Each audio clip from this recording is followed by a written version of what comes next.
Hi everyone, this is Miss Smith, and this video will focus on resumes and cover letters, or what the book calls letters of application.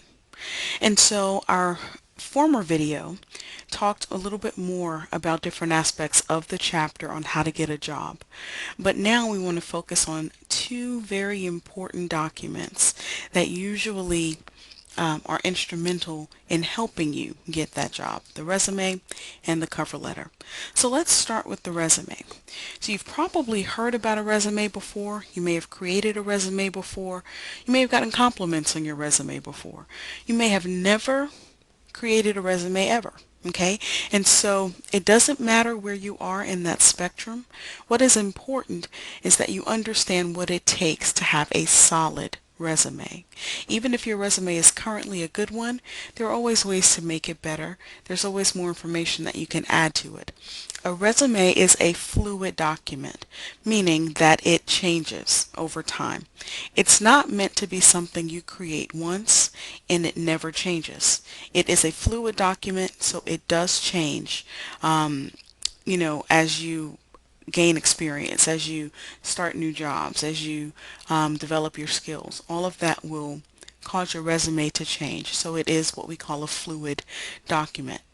Now, what is a resume? A resume is a document that presents you and your professional qualifications, okay? And you are in that document trying to explain who you are as a professional, as a trained professional, as an educated professional, how you are qualified for the workplace, okay? And so we're going to talk about that in a little bit more detail. You should know that a resume is a persuasive document. Now, when we talked about our sales letter, we looked at rhetorical analysis, and we considered ways to be persuasive in our writing. Well, your resume is a persuasive document. And definitely, in your resume, you want your ethos to shine. Do we remember what ethos is? That's your credibility or your character. You want to present yourself as someone who's credible in your field, credible for the job that you're going after. In other words, you have the skills and the qualifications to meet or exceed at that job that you are seeking, and someone with good character, someone that others will want to work with, someone who's a good team player, someone who's responsible, who's organized. You want to make sure that all of those things come forth in your resume, okay? And so your goal in creating the resume is to market yourself. You are trying to emphasize your strengths and you're trying to demonstrate that you are qualified for the job that you are seeking. And the ultimate goal of the resume itself is to help you land a job interview. Okay, I'll say that again. The ultimate goal of the resume is to help you land a job interview. So we talked in the other video about the process of getting hired, and some of those steps were a little bit interchangeable. A lot of employers might simply ask you for your resume, and they may use that document to help make a decision about whether or not they want to interview you, or whether or not they want to ask you to apply for the position. A lot of times you will have to fill out an application first, and then with that application, that prospective employer may ask for you to attach your resume and or your cover letter. And they may use those materials to determine whether or not you will get an interview and move forward in that hiring process. And so the ultimate goal of the resume, again, is to help you land a job interview. And you want to definitely market yourself sufficiently in this document. And so what do employers like to see in a resume? Well, the book talks about what employers like to see. And some of these things are really worth repeating, right? Good information here. They want you to be honest and truthful about your qualifications, right? Nobody wants to deal with a liar. And so you want to be honest and truthful. You don't want to embellish or distort or exaggerate or falsify information about your skills or your experiences or your education. You want to always tell the truth, always, okay? And this is really important because even if you land the job and the employer finds out that you lied in your application or on your resume or in your cover letter, you could lose the job that you have landed, right? And that's not what you want, because definitely your credibility will go way down. You want to make sure that your resume is attractive. This is a true technical document, okay? It is a true professional communication document. And so your resume should be pleasing to the eye. It should be well organized. It should be logical in how it's set up.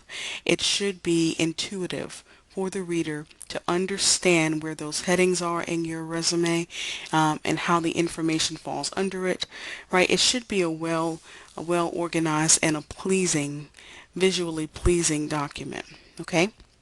Your resume should be concise.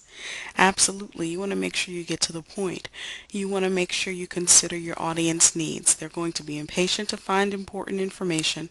They're going to be often interrupted while they're looking at your resume. Let's think of the human resources person, for example, who has a ton of applications and resumes and job materials coming in for different openings at their company, and yours is one of them, right? They want to make sure that they can find the information that they need about you quickly so that they can determine whether or not you are a qualified candidate for the job. Okay, so often people will apply for jobs and they don't get further than human resources because their materials are not well organized, they're not concise, and they don't emphasize that yes, I have the skills you're looking for and I'm worth another look. I'm worth an interview. I'm worth you to consider me seriously for this position. And so it's really important that your resume is concise, okay? Your resume should be accurate. Okay, and when the book talks about accurate here, it's talking about your grammar, your spelling, dates, names, titles, programs, all of that. You want to make sure that everything is accurate. Okay, check your facts, check your figures. It should be current. All information needs to be up to date and documented, and it needs to be relevant. The information on your resume must be appropriate for the job description and level. Okay, it must show that you have necessary education and experience, and must confirm that you can be an effective team player. Now I'm reading that directly from the book, but it's very well stated. It needs to be relevant. You do not want to overreach in applying for a job that you are not qualified for. That's going to be a waste of the prospective employer's time, and it's going to be a waste of your time because chances are they may not consider you for that job. They probably won't consider you for that job if you're not qualified for it. Okay? Finally, the book talks about how your resume, or employers expect your resume to be quantifiable. And so you want to include specifics where you can, and you want to show your accomplishment. So for example, include specifics about how much revenue you generated for an employer. You don't want to just say that you were the highest earning employee, but you want to actually quantify that and show how you've done that. You don't want to just say that you increased social media usage or social media activity for your company while you were their social media manager. You want to demonstrate quantifiably how those numbers changed, right? What kind of a measurable difference did you make? So all of that becomes really important in a resume to an employer, okay? And so it's important to understand that not everybody has had job experience, right? Not everybody has been employed yet. You may be in college for the goal of getting a job. And so you may be really nervous about this assignment then, right? You may say, well, Ms. Smith, I don't really have any work experience. What am I supposed to do? So the good thing is this chapter gives you great information about what to do to emphasize your skills and your function. And we'll talk more about that in just a minute. But let's talk now about the parts of a resume, okay? Organizing your resume is important, but we need to understand the parts of a resume, okay? And so a resume typically will include contact information, and this is at the top of the page. You want to provide your full name, don't use a nickname, and you want to make sure that you provide your address, full address, your zip code, your telephone number, and an email address. Okay, you want to provide your full contact information. Now here's a note about email addresses. You want to make sure your email address is professional. You would not believe how many times employers see awesome looking resumes, but the credibility of the writer, of the job seeker, goes way down because their email address is not professional. All right. And so you don't want your email address to say anything that looks unprofessional. So here's what I would suggest that you do. I would suggest that you create an email account for yourself that is specific to your job search. Specific to your job search. And that email address should include some variation of your first and last name. Okay? And so my name is Denisha Smith. My email address might be dsmith, okay, or dsmith1, or dsmith in a set of numbers, or Denisha.Smith, right, or d.Smith, something that is a variation of your name, okay, as the handle for your email. You don't want to put anything that's cutesy sounding, or anything that is just flat out inappropriate for what you're trying to do, which is present yourself as a professional. Okay, and so make sure that contact information is at the top of your resume. Now, for this resume assignment, we are using a system called College Central Network. And College Central Network is a great system. OC Tech has purchased use of the system for students to use for free. It's completely free to you, for you to use as a student. And the beauty of College Central Network is that it will take the guesswork out of how to structure your resume. All you have to do is input information and it will provide the structure for you. So that takes a huge load off of starting with a blank page and trying to create a resume on your own. I require that in order for you to pass, to earn a passing grade on your resume, you must use College Central Network, and you must use the resume builder on College Central Network. You're not just uploading a resume, okay? You're going to use the resume builder. And so I will show you that in another video, but I just wanted to point that out right now, okay? Your career objective is also really important. It's one of the first things the employer sees. It's usually the first thing at the top of the page underneath the heading, with your contact information. Usually the next thing is the career objective. And so the career objective introduces yourself essentially, and it tells the employer what your objective is, the type of job you're looking for, the ways in which you are qualified for that job that you're looking for. Now, here's what I always say. The book kind of does something a little different with this, but instead of not including the job title, right? You found a job, that job is given some type of a job title. Instead of not including that in the objective statement, I say that you should include the job title in the objective statement. Okay? I'll say that again. You should include the job title in the objective statement that you're writing.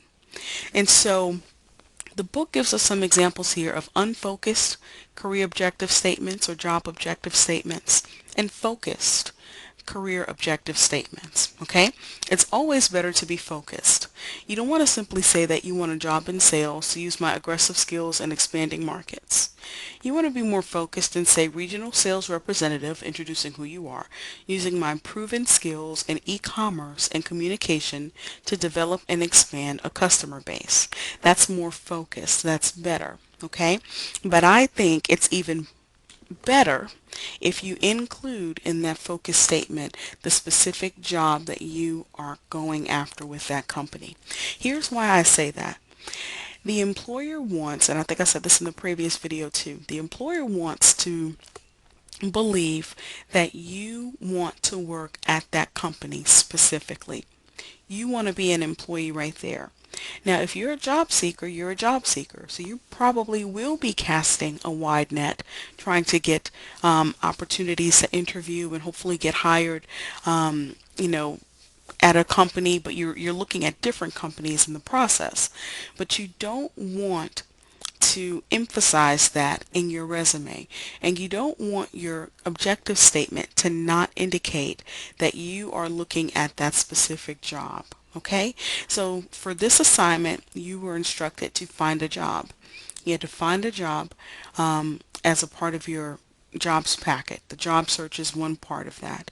And so now that you found a job, what you want to do is get that job title, the specific way that the company talks about that job title, and incorporate that specific job title into your objective statement.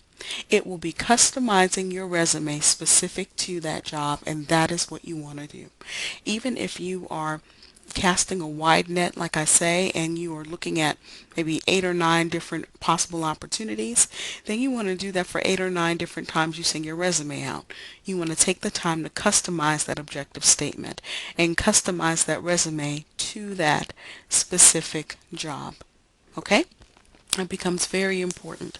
And so after your contact information and your objective summary, it's important, and the book doesn't talk about this, but it's important to note that you can also include summary of skills. Now, depending on whom you ask, some people will say that the objective summary is replaced by the summary of skills. And the summary of skills is where you pretty much list, typically in a bullet point fashion, the skill sets that you have, that you want to emphasize, that show that you are responding to the qualifications that the job asks for. That you're indicating, yes, I have these skills. The job has asked for this. These are the skills that I have. Okay?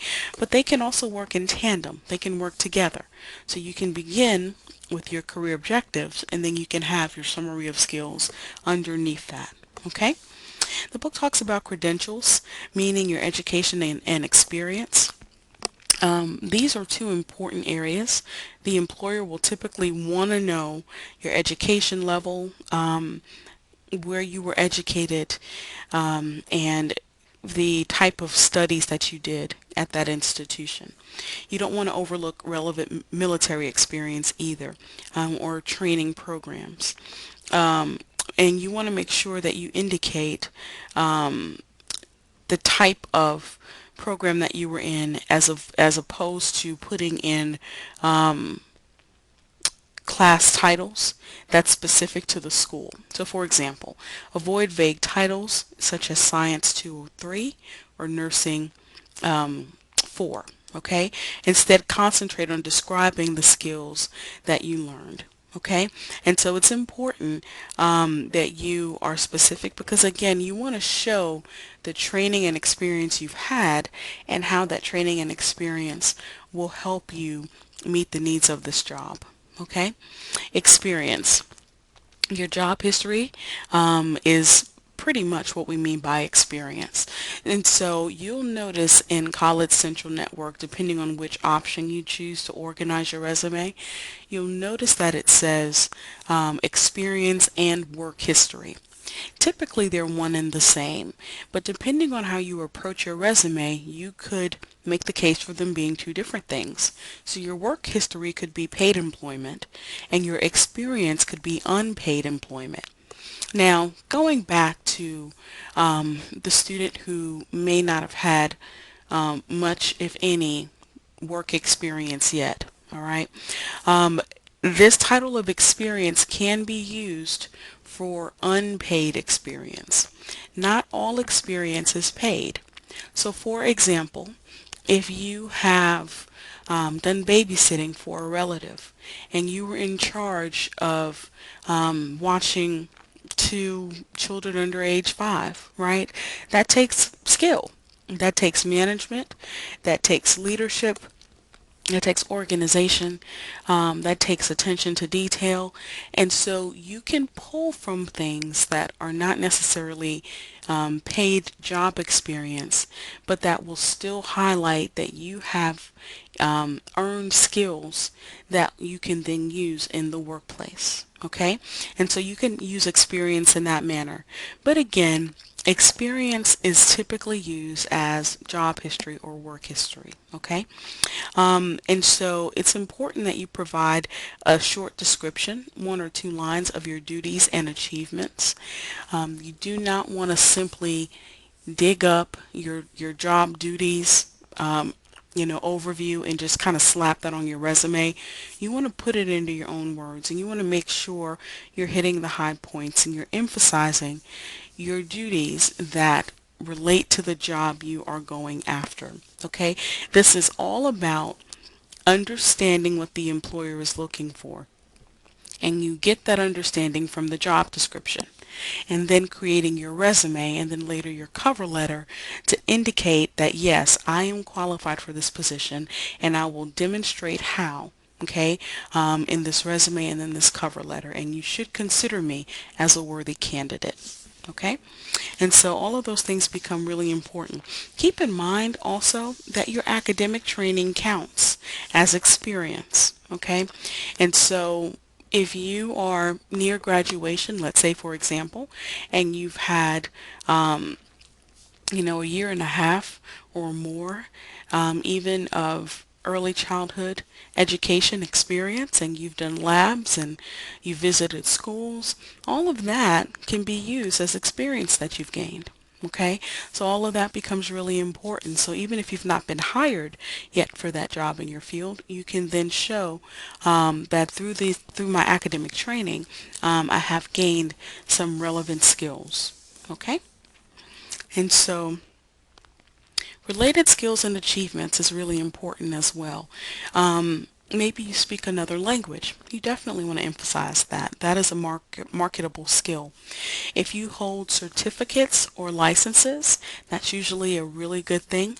And these can be really specific to your discipline, right, or to your career field. And so some career fields will emphasize certain certificates more than others, okay, or certain licenses could get your foot in the door for something. And you want to carefully read the job description, because sometimes the job description may require a certain certificate or a certain license, okay? And if you don't have that, you definitely want to pursue it. And if you're in the process of obtaining one of those certificates or licenses that you might need to have based on the job description, then you can still apply for the job, but you want to indicate that you are in the process of getting that certificate or license. Okay, and also memberships in professional organizations. It shows initiative. It shows your interest in the field, your engagement with the field, and so you want to invest in those memberships. Now, as a student, you probably want to do that now, because a lot of times the membership and professional organizations will charge much more money for membership when you're not a student. So while you are a student, take advantage of those reduced prices, and join. And if you can go to some conferences, even regional conferences, or join a local group, a local chapter of a group, all of those things matter. All of those things count, okay? And kind of going back to what we said in the previous video, it can be counted as a networking opportunity. And through those networking opportunities, you can find a lot of good information about job openings and other other avenues of personal development or professional development. Okay, computer skills, of course, you want to emphasize computer skills. Honors and awards, if you have any civic honors, especially anything that is relevant to what it is you're seeking, you want to put that down. Okay, and references. And so references is going to be really important. Now, for your resume assignment, I will require that you include a references section at the end of your resume.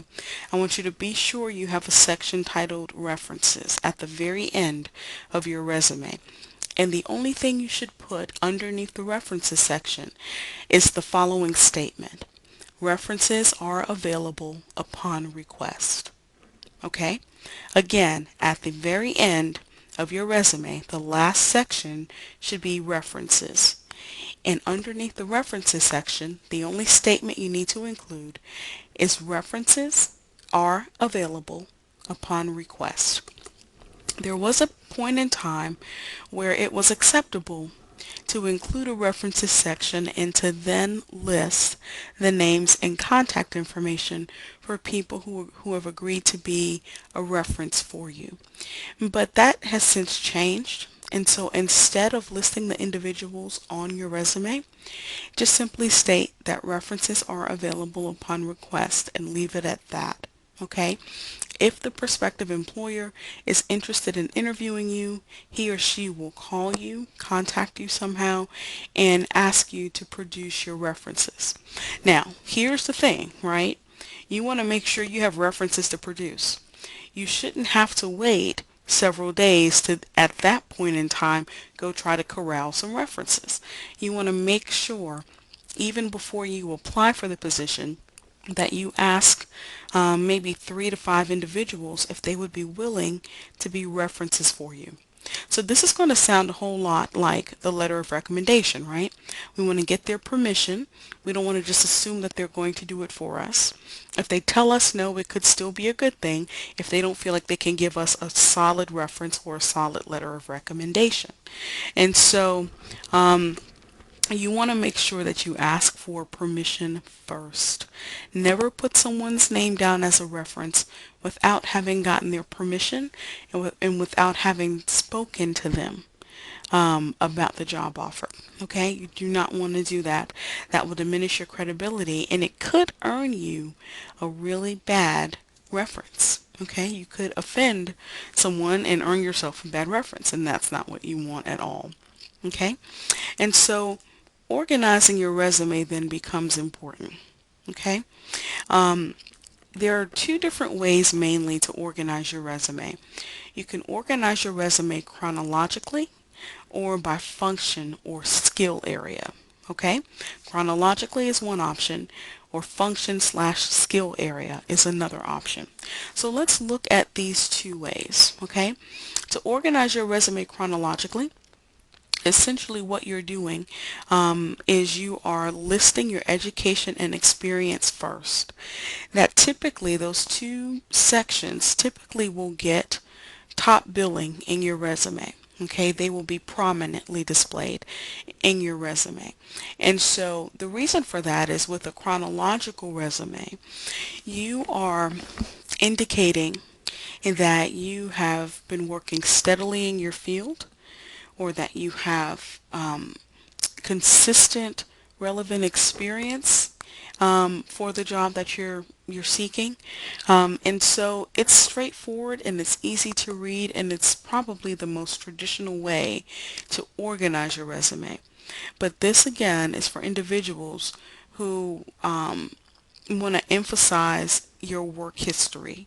You want to show that I have consistently been employed, and or I have consistently been employed in my field, and I consistently have gained through some professional experience, relevant experience that will be useful for the job that I am seeking. So that's the chronological. Okay, and so let's say you have been working consistently for the past 10, 12 years. You want to use that chronological resume, right? Now, function or skill area is another option for you. And depending on your experience and accomplishments, you may not want to use chronological, because maybe there have been gaps in your work history. Maybe there have been times when you had to stop working for family needs, or just by choice, and you've kind of had to take a break from the workforce, or you maybe decided to go back to school and you took some time off. Well, a function or a skill area resume would probably be the better option for you. Okay, and so it focuses on your skills. It focuses on the skills that you have gained, the skills that you have learned, whether it's from paid or unpaid experience. And you want to organize your skills into 2 to 4 key skill areas. And the book lists several options here. For example, sales, public relations, leadership, communication, teamwork, troubleshooting, multicultural experiences, problem-solving skills.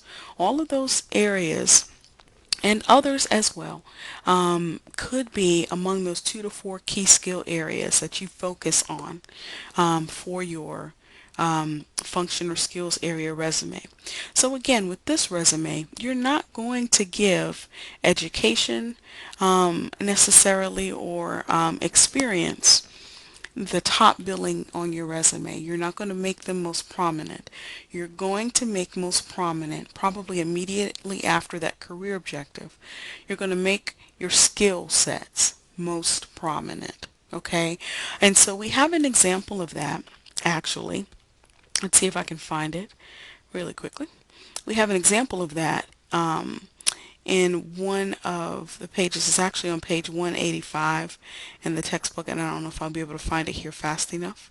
But in the textbook, there's an example of someone named Dora Cooper Bulger, I believe.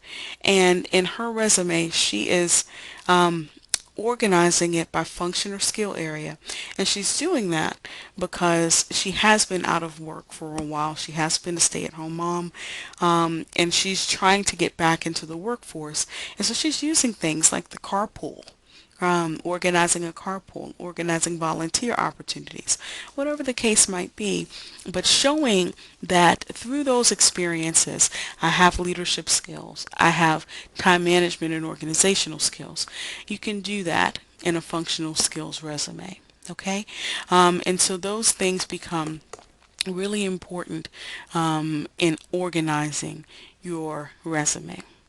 And so again, you want to make sure that in your resume that you are emphasizing and marketing yourself. You're emphasizing your skills, you're emphasizing that you are qualified for the position, and that you are marketing yourself accordingly. You want to make sure that it is a well-written technical document. You want to make sure that it is well structured. And College Central Network, which we'll talk about in a different video, will help take the guesswork out of organizing your resume. Okay? You want to make sure you have thought through the necessary parts of a resume. And those parts can change, and they do change, just depending on what you need to emphasize and what you want to emphasize. Okay? One other thing I will mention, and the book talks about this, I will mention that you want to make sure that you're using action verbs in your resume. Okay, and so the book talks about this in more detail, and you can see more of an expanded list. But action verbs will become really important. You want to make sure that your resume is active, right? You're using active voice. And you want to make sure you're using action verbs. So in a resume, you're not necessarily going to write incomplete sentences. You're going to use phrases. Again, you want to make sure that you're being concise. And beginning with an action verb usually helps give your resume that life and that energy that it needs. Okay? You don't want it to be a document that seems boring or flat. You want it to be a lively document, and using these action verbs can actually help with that. All right? And so let's talk now about the letters of application, or what the book calls it, but we call them cover letters.